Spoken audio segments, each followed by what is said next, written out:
trabalho a seguir é uma retratação da obra O Pequeno Príncipe, feita pelo Grupo Técnico 1 de Artes Cênicas da Escola de Artes Maestro Fego Camargo. A proposta se desenvolveu nas aulas de preparação vocal e tem como foco a narração de uma história.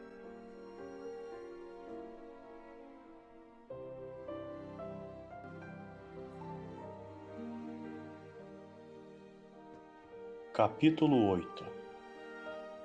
Pude bem cedo conhecer aquela flor.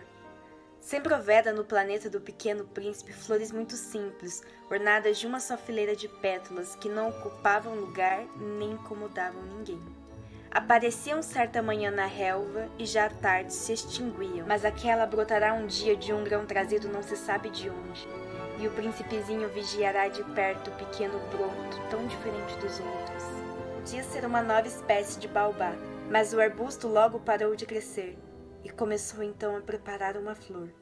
O príncipezinho, que assistia à instalação de um enorme botão, bem sentiu que sairia dali uma aparição miraculosa. Escolhia as cores com cuidado, vestia-se lentamente, ajustava uma a uma suas pétalas. Não queria sair como os cravos, amarrotada. Ah, sim, era vaidosa. Sua misteriosa toilette, portanto, durara dias e dias. E eis que uma bela manhã, justamente à hora do sol nascer, havia-se afinal mostrado. E ela, que se preparava com tanto esmero, disse bocejando: Eu acabo de acordar. Desculpa, estou ainda toda despenteada. O príncipezinho, então, não pôde conter o seu espanto. Como és bonita! Não é? Nasci ao mesmo tempo que o sol. Respondeu a flor docemente. O príncipezinho percebeu logo que ela não era modesta, mas era tão comovente. Acrescentou então ela: Creio que é hora do almoço. Tu poderias cuidar de mim. E o príncipezinho, embaraçado, fora buscar um regador com água fresca e servira a flor. Assim, ela o afligira logo com sua mórbida vaidade. Um dia, por exemplo, falando sobre seus 4 espinhos, dissera ao pequeno príncipe: Aqui eles podem vir, os tigres com suas garras. Não há tigres no meu planeta. E depois, tigres não comem erva. Não sou uma erva. Perdoa-me. Não tenho receio dos tigres, mas tenho horror às correntes de ar. Não teria acaso um paravento? Horror das correntes de ar. Não é muito bom para uma planta. É bem complicada essa flor. À noite me colocará sob a redoma. Faz muito frio no teu planeta. Está mal instalado. De onde eu venho? Mas interrompeu-se de súbito. Viera em forma de semente. Não pudera conhecer nada dos outros mundos. Humilhada por ter se deixado apanhar numa mentira tão tola, tossiu 2 ou 3 vezes para pôr a culpa no príncipe. E o paravento? Ia buscá-lo, mas tu me falavas? Redobrara a tosse para infligir-lhe remorso. Assim, o príncipezinho, apesar da boa vontade do seu coração, logo duvidara dela. Tomava a sério palavras sem importância e se tornara infeliz. Não a devia ter escutado, confessou-me um dia. Não se deve nunca escutar as flores. Basta olhá-las aspirar o perfume. A minha embalsamava o planeta. Mas eu não me contentava com isso. A tal história das garras, que tanto me agastara, me devia ter enternecido. Confessou-me ainda. Não soube compreender coisa alguma. Devia tê-la julgado pelos atos, não pelas palavras. Ela me perfumava, me iluminava. Não devia jamais ter fugido. Devia ter-lhe adivinhado a ternura sob os seus pobres ardis. São tão contraditórias as flores. Mas eu era jovem demais para saber amar. Capítulo 9. Creio que aproveitou para invadir-se pássaros selvagens que emigravam. Na manhã da partida, pôs o planeta em ordem. Revolveu cuidadosamente seus 2 vulcões em atividade. E era muito cômodo aquecer suas refeições. Ele possuía também um vulcão extinto. E como ele dizia, quem pode garantir? Revolveu o extinto também. Os vulcões, quando revolvidos, queimam lentamente, regularmente, sem erupções. As erupções vulcânicas são como fagulhas da lareira. No planeta Terra, somos muito pequenos para revolvê-los. Por isso eles nos causam tantos danos. O príncipezinho arrancou também, não sem um pouco de melancolia, os últimos rebentos de Baobá. Ele julgava nunca mais voltar. Mas todos esses trabalhos familiares lhe pareceram aquela manhã extremamente doces. E quando regou pela última vez a flor, e se dispunha a colocá-la sob a redoma, percebeu que estava com vontade de chorar. E logo disse ele à flor: Adeus. Mas a flor não respondeu. Ele repetiu: Adeus. A flor tossiu. Mas não era por causa do resfriado. Disse por fim: Eu fui uma tola. Peço-te perdão. Trata de ser feliz. A ausência de censuras o surpreendeu. Ficou parado, inteiramente sem jeito, com a redoma no ar.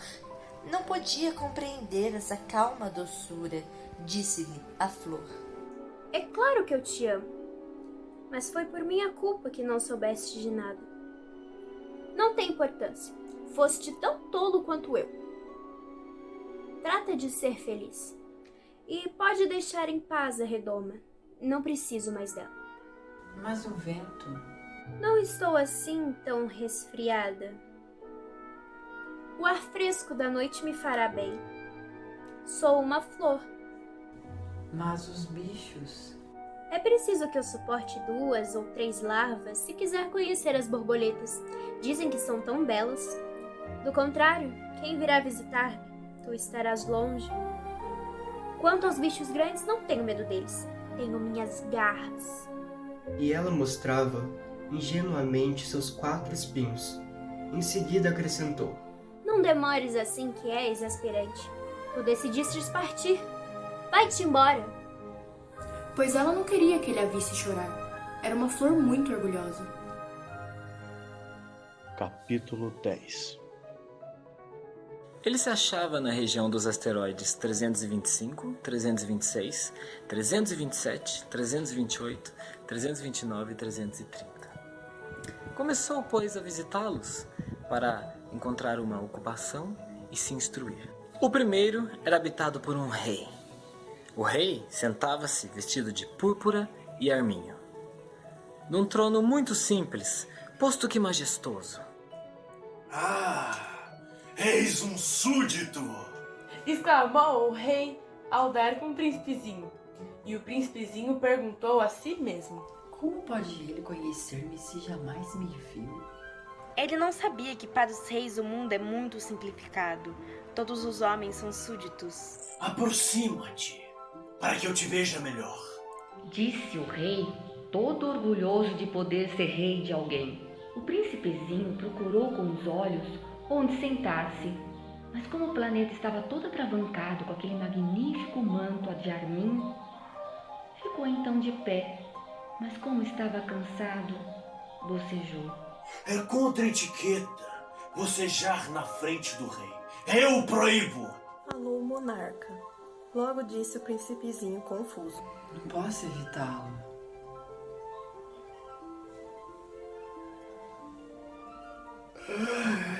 Fiz uma longa viagem e não dormi ainda. Então eu ordeno que bocejes. Há anos não vejo ninguém bocejar. Os bocejos são uma raridade para mim. Vamos, boceja! É uma ordem! Isso me intimida. Eu não posso mais. Disse o príncipezinho todo vermelho. Então respondeu o rei. Então eu te ordeno, ora bocejares e ora... Ele gaguejava um pouco e parecia vexado, porque o rei fazia questão fechada que sua autoridade fosse respeitada. Não tolerava desobediência, era um monarca absoluto. Mas, como era muito bom, dava sempre ordens razoáveis. Costumava dizer: se eu ordenasse que um general se transformasse em gaivota e o general não me obedecesse, a culpa não seria do general, seria minha.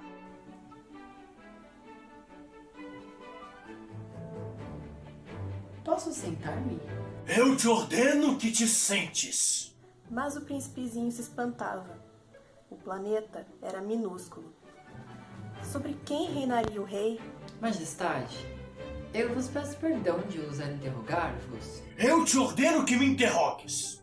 Apressou-se o rei a declarar. Majestade, sobre quem é que reinas? Sobretudo. Sobretudo? O rei, com um gesto discreto, designou seu planeta, os outros e também as estrelas. Sobre tudo isso? Sobre tudo isso. Respondeu o rei. Pois ele não era somente um monarca absoluto, era também um monarca universal. E as estrelas vos obedecem? Sem dúvida, obedecem prontamente. Eu não tolero indisciplina. Um tal poder maravilhou o príncipezinho. Se ele fosse detentor do mesmo, teria podido assistir não a 44, mas a 72, ou mesmo a 100, ou mesmo a 200 pôres de sol no mesmo dia, sem precisar sequer afastar a cadeira. E como se sentisse um pouco triste com a lembrança de seu pequeno planeta abandonado, ousou solicitar do rei uma graça. Eu desejava ver um pôr do sol. Fazei-me esse favor. Ordenai ao sol que se ponha. Se eu ordenasse a meu general voar de flor a outra como uma borboleta, ou escrever uma tragédia, ou transformar-se em uma gaivota, e o general não executasse a ordem recebida, quem, ele ou eu, estaria errado? Vós! Respondeu com firmeza o príncipezinho. Exato. É preciso exigir de cada um o que cada um pode dar. A autoridade repousa sobre a razão. Se ordenares a teu povo que ele se lance ao mar, farão revolução. Eu tenho o direito de exigir obediência, porque minhas ordens são razoáveis. E meu pôr do sol? Lembrou o príncipezinho que nunca esquecia a pergunta que houvesse formulado. Teu pôr do sol tu o terás. Eu o exigirei. Mas esperarei dentro da ciência de meu governo que as condições sejam favoráveis. Quando serão? Hein? Respondeu o rei, que constou inicialmente um grande calendário. Será lá por volta das 7h40 da noite. E tu verás como sou bem obedecido. O príncipezinho bocejou. Lamentava o pôr do sol que perdera. E depois já estava se aborrecendo um pouco. Não tenho mais nada que fazer aqui. Vou prosseguir minha viagem. Não partas! Rapidamente respondeu o rei, que estava orgulhoso de ter um súdito. Não partas!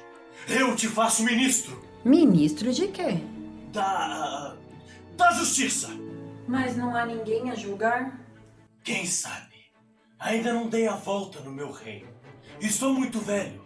Não tenho lugar para carruagem. E andar cansa-me muito. Oh, mas eu já vi. Não consigo ver ninguém. Disse o príncipe, que se inclinou para dar ainda uma olhadela do outro lado do planeta. Tu julgarás a ti mesmo. É o mais difícil. É muito mais difícil julgar a si mesmo do que julgar os outros. Se tu consegues julgar-te bem, eis um verdadeiro sábio. Mas eu posso julgar-me a mim próprio em qualquer lugar. Não preciso para isso ficar morando aqui. Eu tenho quase certeza de que há um velho rato no meu planeta. Eu o escuto de noite. Tu poderás julgar este rato. Tu o condenarás à morte de vez em quando. Assim, a sua vida dependerá da tua justiça. Mas tu o perdoarás cada vez, para economizar, pois só temos um. Eu não gosto de condenar à morte. E acho que vou mesmo embora. Não! Mas o príncipezinho, tendo acabado os preparativos, não quis afligir o velho monarca. Se Vossa Majestade deseja ser prontamente obedecido, poderia dar-me uma ordem razoável. Poderia ordenar-me, por exemplo, que partisse em menos de 1 minuto. Parece-me que as condições são favoráveis. Como o rei não disse nada, o príncipezinho hesitou um pouco, depois suspirou e partiu. Eu te faço meu embaixador! Apressou-se em gritar. Tinha um ar de grande autoridade. As pessoas grandes são muito esquisitas, pensava durante a viagem o príncipezinho. Capítulo 11. O segundo planeta. Uma vaidosa o habitava.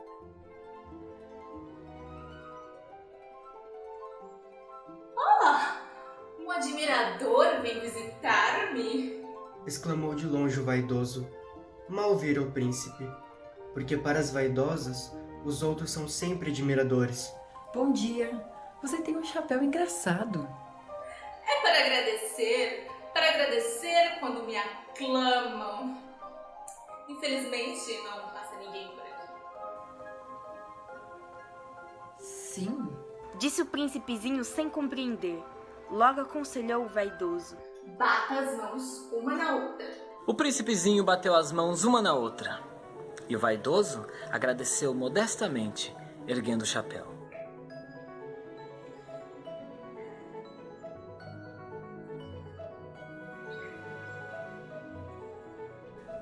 Isso é mais divertido que a visita ao rei. E recomeçou a bater as mãos uma na outra. O vaidoso recomeçou a agradecer.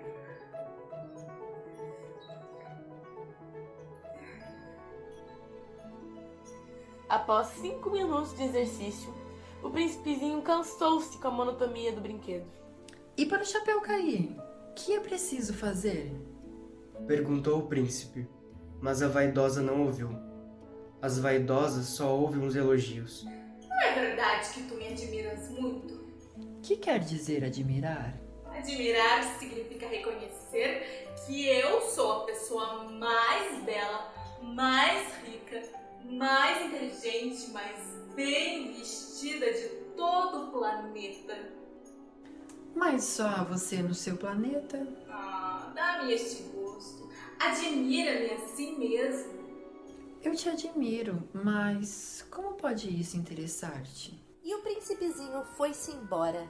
As pessoas grandes são decididamente muito bizarras. Ia pensando ele pela viagem afora. Capítulo 12. O planeta seguinte era habitado por um bêbado. Essa visita foi muito curta, mas mergulhou o príncipezinho numa profunda melancolia. Que fazes aí? Perguntou ao bêbado, silenciosamente instalado diante de uma coleção de garrafas vazias e diante de uma coleção de garrafas cheias. Eu bebo. Respondeu o bêbado, com ar lúgubre. E o perguntou-lhe o príncipezinho. Por que é que bebes? Pra esquecer. Respondeu o beberrão. E o príncipezinho indagou. Já começava a sentir pena. Esquecer o quê? Pra esquecer que eu tenho vergonha. Confessou o bêbado, baixando a cabeça. Mas o príncipezinho continuou investigando. Deseja socorrê-lo. Vergonha de quê? Vergonha de beber, horas. Vergonha de beber. Concluiu o beberrão, encerrando-se definitivamente no seu silêncio. As pessoas grandes são decididamente muito bizarras, dizia de si para si durante a sua viagem.